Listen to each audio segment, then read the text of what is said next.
Dans ce deuxième tutoriel, on va apprendre à créer des interfaces graphiques.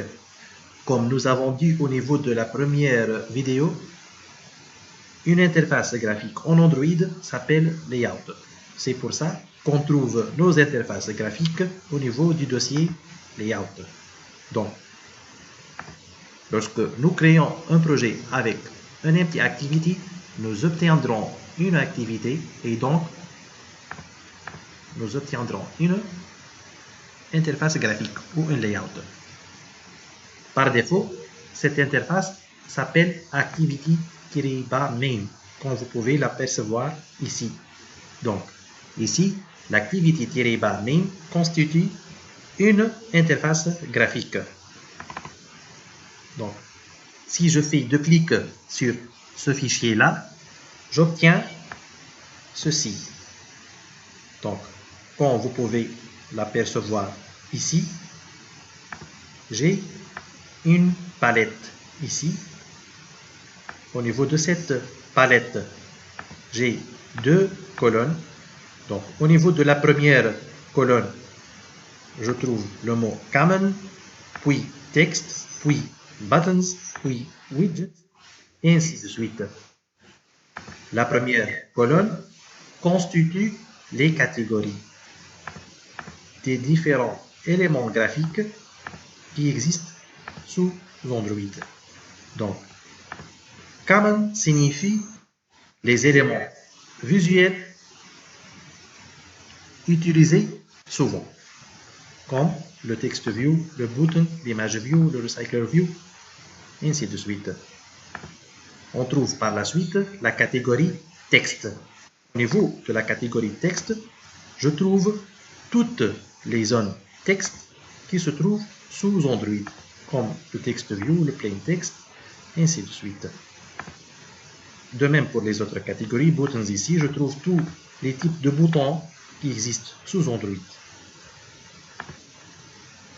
Sous la zone palette, nous trouvons une zone qui s'appelle Component Tree. Au niveau de ce Component Tree, nous allons trouver la structure de notre layout. Ici, par exemple, notre layout est de type Constraint Layout et ce Constraint Layout contient une zone texte ou une text view. Nous trouvons ici une simulation de l'interface graphique. Donc, comme vous pouvez l'apercevoir, ici nous avons un Constraint Layout et ce Constraint Layout contient une zone texte, un text view. Sous le cadre consacré pour le Component Tree, nous trouvons deux onglets. Un onglet Design et un onglet Texte. Si je clique sur Texte, j'obtiendrai le code XML permettant d'afficher cette interface au niveau du mode Design.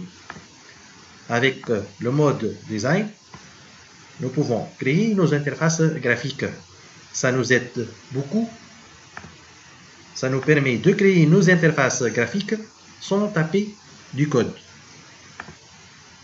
Donc, ici par exemple, si je ne veux pas travailler avec Constraint Layout, je veux travailler avec un autre type de layout. Par exemple, ici, je vais travailler avec un Linear Layout. Donc, si je fais clic droit sur Constraint Layout, j'obtiendrai ceci. Si je choisirais Convert View, il me donne le choix de choisir un type de layout. Par exemple, ici, je veux travailler avec Linear Layout. Donc, ici, je choisis Linear Layout, puis je clique sur Apply. Voilà. Maintenant, le type de mon layout s'est converti en Linear Layout. Le Linear Layout fonctionne suivant une orientation. Cela veut dire que les éléments qui vont être mis au niveau de layout vont être mis soit horizontalement ou verticalement. Un linear layout, il est horizontal par défaut. Maintenant, je veux rendre ce linear layout vertical. Donc, je fais clic sur mon linear layout je choisis Linear Layout, puis je choisis Convert Orientation to Vertical. Voilà. Maintenant, mon Linear Layout est devenu un Linear Layout vertical. Ce Linear Layout contient encore ce text view qui contient le mot Hello World.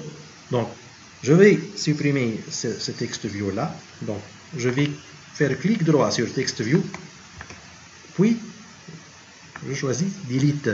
Voilà. Maintenant, mon linear layout il est vide. Je peux faire drag and drop pour mettre des éléments au niveau de mon linear layout.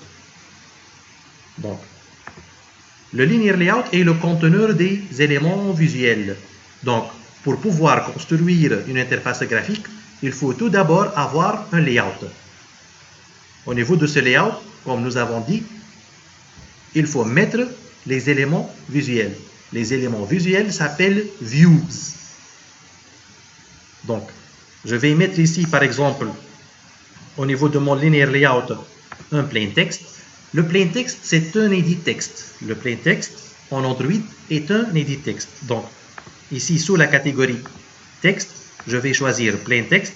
Et maintenant, je vais faire drag and drop au niveau de l'interface, qui se trouve à droite de la palette. Donc, je relâche maintenant. Voilà. Maintenant, mon linear layout contient un plain text ou l'edit text tout court. Je vais mettre un autre edit text. Donc, je vais faire drag and drop pour plain text. Et voilà, je possède maintenant deux edit text. Comme vous pouvez l'apercevoir aussi au niveau de notre component tree ici. Donc, j'ai un linear layout sous lequel il y a deux edit text. Chaque élément visuel sous Android possède un width et un height, c'est-à-dire une largeur et une épaisseur.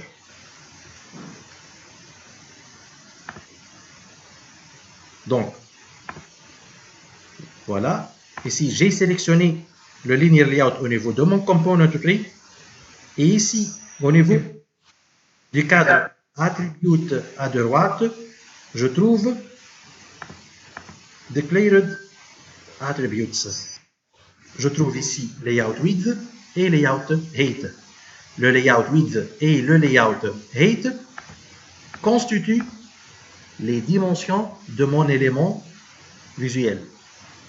Donc, ici, le Linear Layout possède un width égal à match parent. Le height aussi est égal à match parent. Match parent veut dire que le width ou le height de l'élément en cause est égal au width ou au height du conteneur, c'est-à-dire du parent. Ici, tant que le width et le height de linear layout sont égales à match parent, cela veut dire que le width et le height de ce linear layout sont égales au screen size. Sous ce linear layout, nous avons le premier edit text. Donc, ici au niveau du component tree, si je sélectionne l'edit text, et ici au niveau de Declared Attribute de l'edit text, je trouve que le width de cet edit text est égal à match parent et son height est égal à wrap content. Nous avons une nouvelle valeur ici, wrap content. Wrap content, cela veut dire que le height de l'élément en cause s'adapte juste avec son contenu. C'est-à-dire que le height de l'élément edit text ne prend juste que l'espace nécessaire pour afficher son contenu et pas plus. Si par exemple je modifie le height de ce premier edit text à match parent, il va occuper toute la place consacrée au niveau de son conteneur. De cette manière-là, l'edit text n'est plus visible car le height de cet edit text est devenu égal à match parent. Donc, il occupe la place tout entière au niveau de son conteneur. Voilà.